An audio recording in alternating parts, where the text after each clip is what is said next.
Hi, I'm Richard Lang. In this video I'm going to share with you the idea that there are potentially four main stages in our lives. The four main stages are the baby, the child, the adult and the seer. So let's start at the beginning with the first stage. Stage 1, the baby. As a baby you are headless, at large, space for the world, without thinking about your experience in these or in any terms.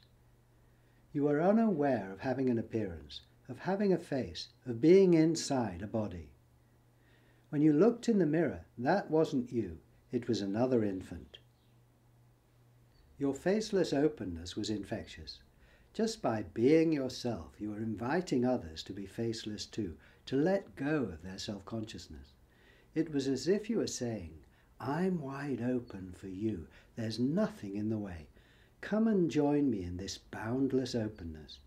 Be space for me like I'm being space for you. Of course, we don't remain as babies. We move on to the next stage. Stage 2, the child. As a child, you were still headless, still space for the world. But at the same time, you were becoming aware of your appearance, your face, your public identity. You are developing the capacity to go out from yourself a few feet, turn around and see yourself from there, or rather imagine what you looked like from there, with a face, of course.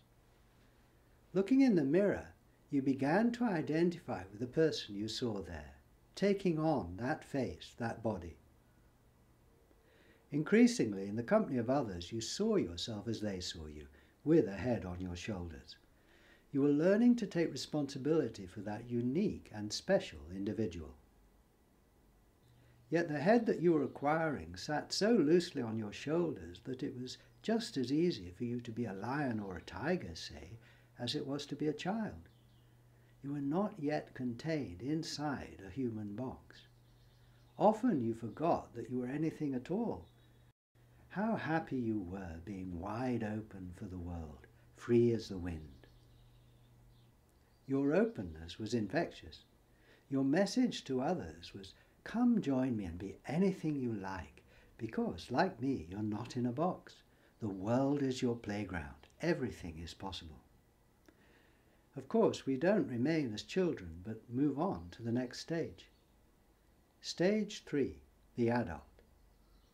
By the time you're an adult, you fully accept society's limited view of you. You see yourself as others see you. Looking in the mirror, you've no doubt that that is you. You trade your central openness, the boundless space that contains everything, for that one appearance, for that one thing that excludes all other things.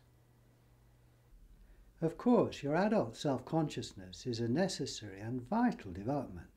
You couldn't function in society if you weren't aware of what you looked like, if you didn't identify with the one in the mirror.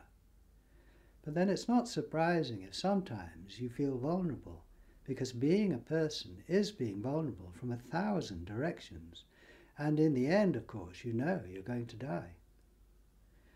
This third stage of adult self-consciousness is also infectious. Your message to others now is, I'm in a box here and you're in a box there. We're face to face and separate from each other.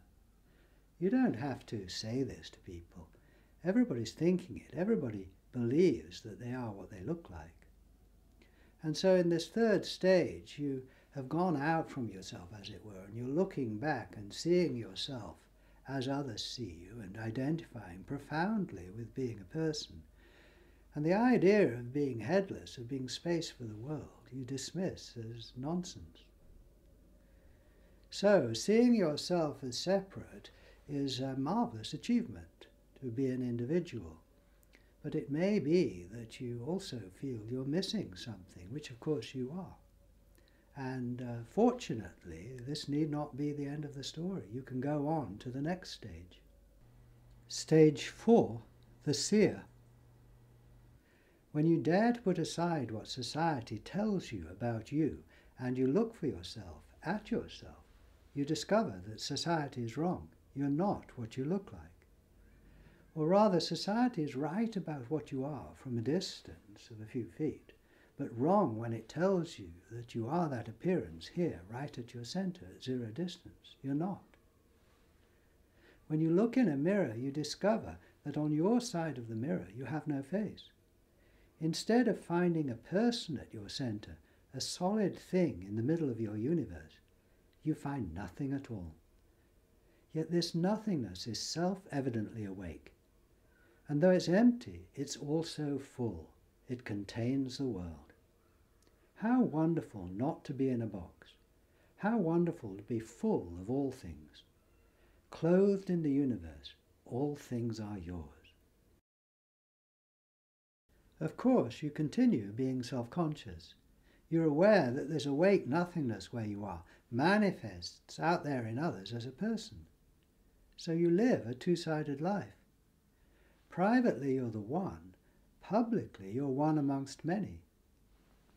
And this fourth stage of the Seher, where you're aware both of your human nature and your true nature, this fourth stage is as infectious as the other stages. Now, not only are you communicating to others that you're an individual and they're an individual, but you're also communicating non-verbally the fact that you're space for them, you're room for them, they are within you. And of course, you accept that they are room for you, that they are also the one, this timeless, boundless consciousness. The Indian greeting Namaste means, I honor you because you're an appearance of God. Well, headlessness shows the same respect to others because you see that every face you meet is given in this faceless openness. Every face is your own. Every face belongs to the one self.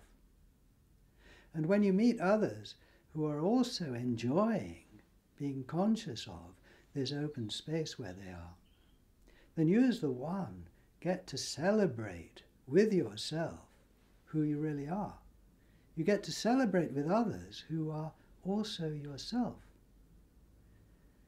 Many voices in one consciousness, many lives flowing from one source. You who are the one are also the many.